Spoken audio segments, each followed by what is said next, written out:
What up, everybody? I hope you're doing well. Today, I'm going to be walking you through Gohighlevel with email marketing. So, if you see right here, it's obviously white label to my business, my name, my brand, but it will operate the exact same for you. So, let's dive into it. If you click right here, this is going to go into your sub account. This is my individual sub account for today. If I want to send out an email marketing campaign, I'll click marketing right here. Now I'll click emails, I'll hover and I'll press campaigns right here. That would take me to the page of where I'm currently at. Now for email marketing, you have two different options. You can send out a campaign or you can make a template.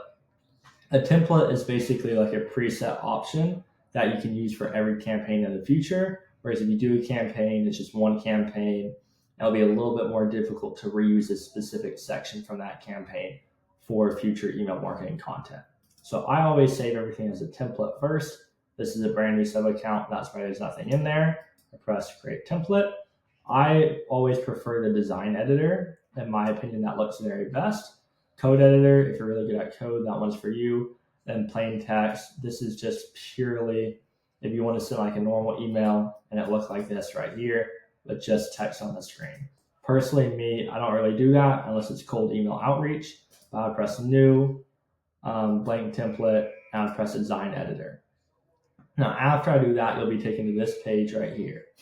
What is this page? Well, it's basically a drag and drop, kind of like a website builder, but it's much easier than that. So if you're wanting to edit your actual email content, all you do is you come over here and you drag and drop it onto here. So if you want to add a section, you have to go to layouts right here, and this is going to be like a section you can add. When I say section, this is what I'm referencing. A section you're adding to Gohighlevel. Now, if you actually want to put stuff in here, then you click it and you go to what you want to add and you just drag and drop it into here.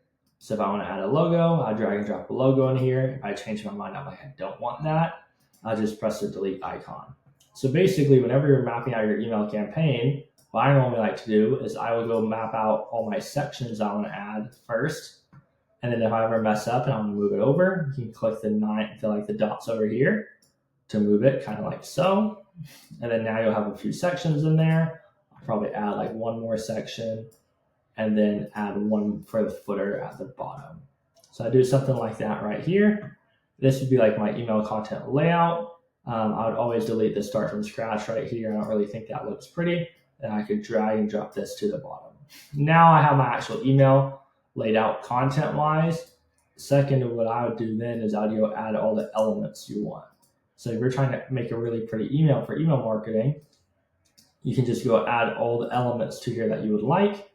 Personally, me, I like to mix in text with photos and videos and graphics and banners and everything and make it look really pretty.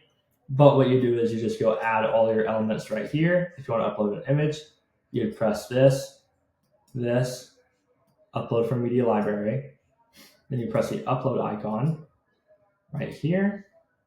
And then after you do that, then you just come drag and drop it like so. As you can see right there, I just clicked my image and now it's uploading. This is my thumbnail for a separate video. Gohighlevel websites made easy. If you haven't watched that, go watch that right now. But Gohighlevel websites made easy.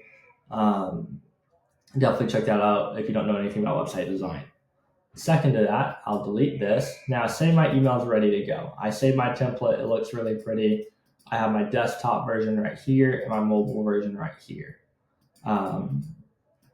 Second to that, also, you can categorize it by mobile and desktop. So if you want to go right here and hide a section from mobile or hide a section from desktop, all you can do is you click it.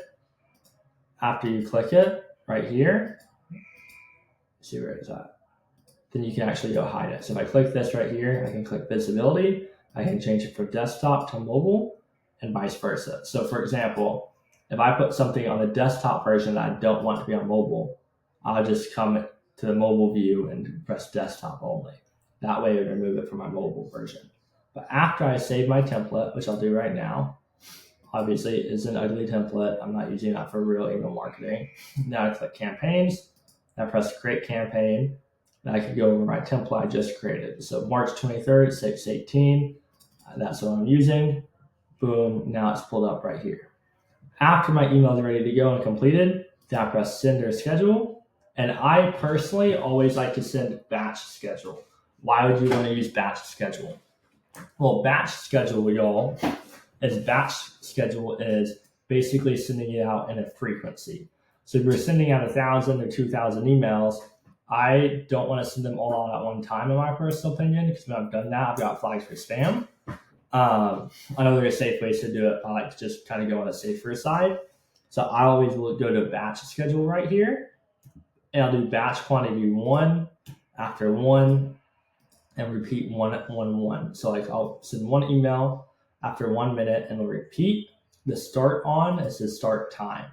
So whenever you want to start your email, you'll go right here. It'll be in military hours. So this would obviously be 8 p.m. Yeah, I believe. Oh no, this would be, okay, this is 6. All right, y'all can see I obviously don't know military time. Now, whenever you want to actually send an email campaign, it's important they're not going out like at 2 or 3 in the morning, right?